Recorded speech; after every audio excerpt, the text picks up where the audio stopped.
Sebenarnya saya juga baru tahu ada satu fitur yang unik di mobil Brio, di pintu belakangnya untuk safety buat anak-anak. Mari kita lihat.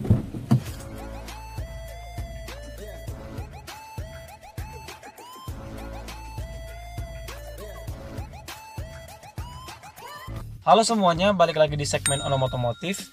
Sebelumnya aku mau ngucapin terima kasih kepada teman-teman yang udah mensupport channel ini dengan mengklik subscribe. Thank you banget semuanya. Dan buat teman-teman yang baru pertama kali datang di channel ini, silahkan ditonton videonya. Nanti kalau misalnya udah selesai ditonton, jangan lupa di subscribe, like kalau misalnya kalian suka videonya, dan dislike kalau misalnya kalian gak suka.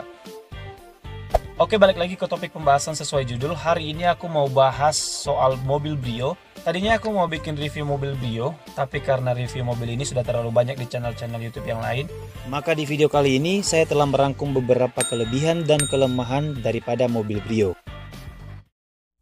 Jadi, Honda Brio yang akan saya bahas kali ini adalah Brio tipe SCVT bertransmisi otomatis. Brio diperkenalkan pertama kali kalau nggak salah pada tahun 2011. Dan saat itu pernah hadir dengan mesin 1300 cc. Nah, tapi seiring regulasi pemerintah yang menghadirkan kelas mobil murah atau LCGC pada tahun 2013, Honda lantas meluncurkan Brio Satya bermesin 1200 cc. Pada kesempatan yang sama, mesin 1200 cc ini sekaligus menggantikan generasi 1300 cc keluaran pertamanya. Kemudian pada tahun 2018, Honda kembali meluncurkan Brio generasi kedua bertepatan pada ajang Gias 2018. Perubahan mencolok pada mobil ini terlihat pada bagian belakangnya. Nah, ini adalah masalah selera ya. Sebagian ada yang lebih suka generasi pertama karena unik dan khas. Kalau saya sih lebih suka generasi yang sekarang ya. Lalu apa sih kelebihan dan kekurangan mobil Brio ini? Oke, pertama saya mau bahas kelebihannya dulu.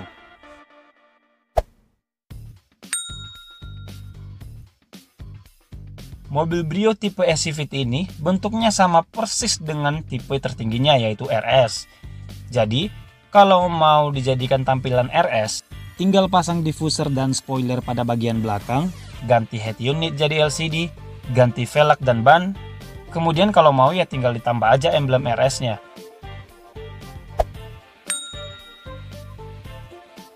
Mobil ini sudah dilengkapi dengan speaker 4 titik pada masing-masing bagian pintu.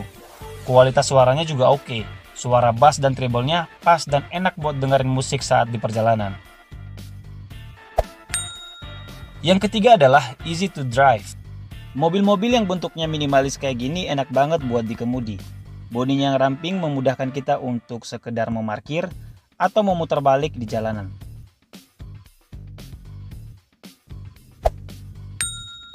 Kelima, power steering system yang enak untuk dikemudikan. Mobil ini sudah saya bawa perjalanan jauh dari Medan ke Sibolga yang kurang lebih jaraknya sekitar 300 km. Nah, dan mobil ini setirnya nyaman banget buat driver. Getarannya minim dan kalau lewat jalan bebatuan itu setirnya nggak gampang kebanting kiri kanan.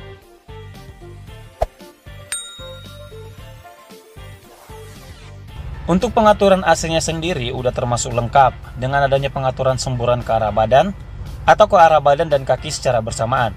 Nah, kalau suhu kabin terlalu panas karena kelamaan diparkir di luar, di sini ada pengaturan semburan dan suhu maksimal dalam satu tombol saja. Berikutnya, terdapat audio steering switch yang memudahkan kita mengganti channel atau sekedar mengecilkan dan membesarkan volume saat sedang mengemudi.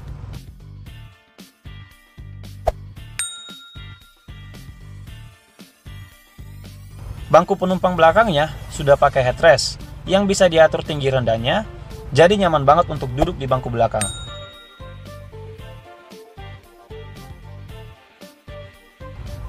Berikutnya legroom dan headroomnya yang pas. Untuk ukuran mobil compact yang bentuknya kecil kayak mobil Brio ini, punya headroom dan legroom sebesar ini rasanya udah lebih dari cukup lah ya.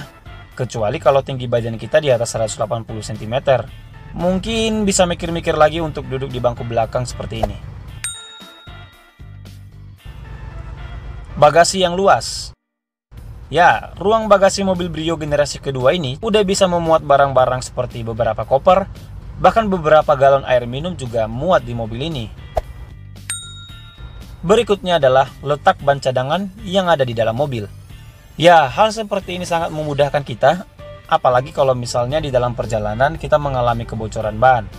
Jadi kalau misalnya kita mau ganti dengan ban cadangan, Kita nggak perlu repot-repot cari-cari ban di bawah mobil seperti mobil-mobil yang lain. Ini sangat memudahkan kita untuk mengganti bannya. Mobil-mobil mini seperti mobil Brio, Ignis dan kawan-kawannya ini itu biasanya sangat enak dibawa saat melaju di tikungan. Bahkan di saat kecepatan yang tinggi sekalipun, mobil mini seperti Brio ini akan melaju dengan stabil di tikungan. Tapi bukan berarti boleh dicoba dengan kecepatan tinggi ya.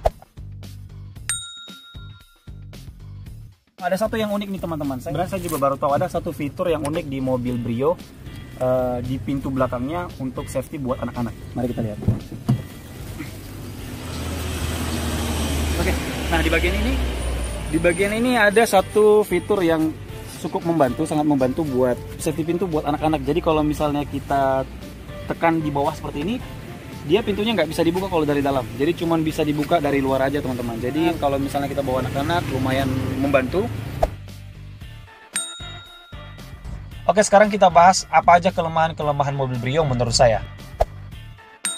Yang pertama adalah kualitas peredaman yang masih sangat kurang.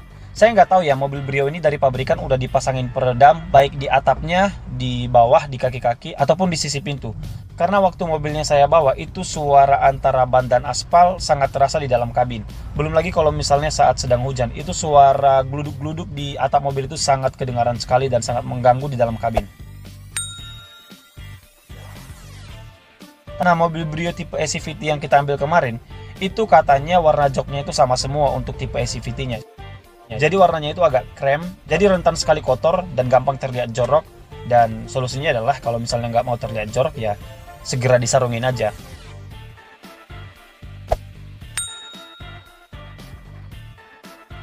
Kelemahan berikutnya untuk mobil Brio tipe SCVT ini adalah ukuran bannya yang cuma 14 inci.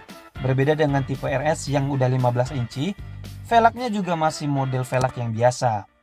Tapi untuk kelemahan satu ini sepertinya bisa lah untuk dimaklumi, mengingat harganya juga lebih murah dari yang tipe RS. Untuk power window sisi driver, dia cuma otomatis turun tapi nggak otomatis naik teman-teman. Padahal tinggal ditambah sedikit aja supaya dia bisa otomatis naik. Karena kalau misalnya dia udah otomatis naik, itu akan sangat membantu driver kalau misalnya memasuki parkiran mall atau sedang ingin menutup kaca saat lagi hujan. Oke, jadi itu aja kelebihan dan kelemahan mobil Brio menurut saya. Kalian bisa setuju, bisa tidak. Semua bebas tergantung selera masing-masing aja. Jadi ini aja videonya teman-teman. Terima kasih sudah menonton. Share videonya ke teman-teman kamu. Subscribe jika kamu belum subscribe. Like videonya kalau misalnya kamu suka. Dan dislike kalau misalnya kamu nggak suka, nggak apa-apa. Sampai jumpa di video berikutnya. Bye-bye. Untuk mendapatkan notifikasi dari video berikutnya, jangan lupa subscribe ya. Thank you.